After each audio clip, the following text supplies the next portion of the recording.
네, 안녕하십니까 여러분. 무역영어를 담당하고 있는 김용훈 관세사입니다. 이제 1차 시험이 정말 코앞에 다가왔습니다. 이제 한 30여일 정도 남은 것 같은데, 제 생각으로는 회계학이 여러분에게 가장 큰 고민거리일 것 같은데, 또 의외로 무역영어도 그에 못지않게 좀 어렵다고, 또는 이제 범위가 너무 많다고 하시는 분들이 질문이라든가 여러 가지 좀 고민 상당히 많아가지고요. 그래서 이 영상을 통해서 이제 무역영어에 좀 어려움을 느끼고 계신 분들한테 마지막 30일 작전, 30일 동안 뭘 해야 될지에 대해서 간단하게 좀 설명을 드리려고 영상을 찍게 됐습니다.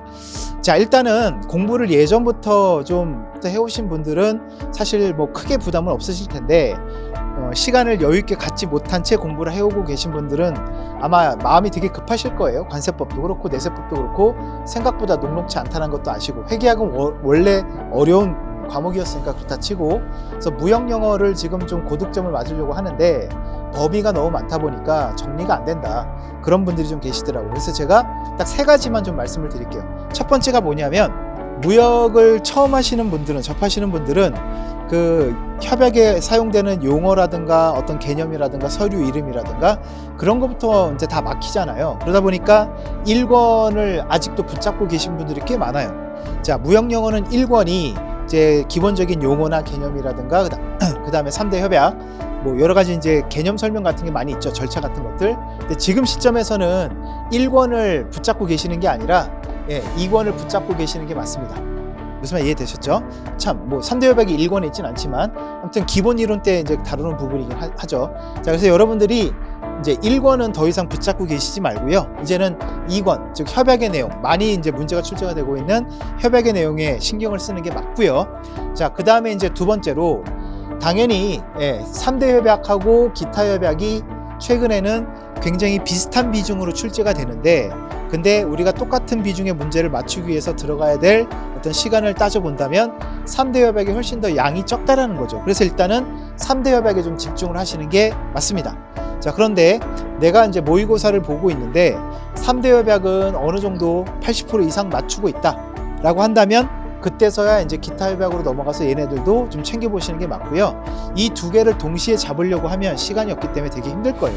일단 3대 협약부터 먼저 집중적으로 공략을 하시고, 어느 정도 됐는지는 내가 모의고사를 보면서 나오는 점수를 보고 판단할 수 있다. 점수뿐만 아니라 반드시 정어표를 만드셔서 무역영어는 어느 부분에서 주로 틀리는지를 데이터를 스스로 좀 모아 놓으셔야 됩니다. 자, 그 다음에 이제 3대 협약이랑 기타 협약이랑 뭐가 됐든 간에 원문을 보시는 것도 이제 부담이 되실 거예요. 너무 양이 많으니까. 이럴 때는 이제 마지막으로 이제 문제화가 됐던, 뭐 문제집에 있던, 아니면 다양한 모의고사를 통해서 나오고 있는 그 문제를 통해서 협약을 보는 방법을 저는 마지막엔 좀 추천을 드려요. 왜냐하면 이 협약 원문을 볼 때에는 집중력도 많이 떨어지고 막 하는데, 문제를 통해서 그 협약의 내용을 볼 때는 아무래도 조금 더 집중력도 높아지고 머리에 쉽게 좀 각인되는 경향이 있는 것 같더라고요. 그래서 협약을 원문을 그냥 보는 것보단 이제는 문제를 통해서, 즉 UCP 문제 다 모아서 한번 쭉 보고요, 인코텀스 문제를 또 한번 모아서 쭉 보고요, 이런 식으로 협약의 회독을 늘려가는 게 지금의 어떤 방식이 좋을 것 같습니다. 그래서 다시 한번 정리하면, 자, 1권은 이제 과감하게 포기하시고요, 2권 위주로 공부를 하시고, 2권 중에서도 3대 협약을 먼저 좀 잡으실 거를 권장을 드리고요. 자, 협약 원문을 보는 게 좀 버겁다고 생각이 되신다면 문제를 통해서 빨리 협약들을 회독하는 것을 추천드린다. 자, 이 말씀을 드리고 싶습니다.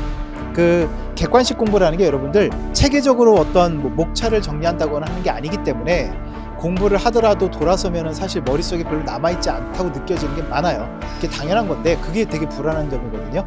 하지만 내가 공부를 꾸준히 해왔다면 문제를 보면 아마 그 부분이 연상이 많이 됩니다. 그러니까 너무 걱정하지 마세요. 꾸준히 공부하시다 보면 시험장 가서는 다 기억이 나실 거예요. 그건 저를 믿으셔도 됩니다. 자, 이상으로 무역영어 짧은 팁 말씀을 드렸습니다. 감사합니다.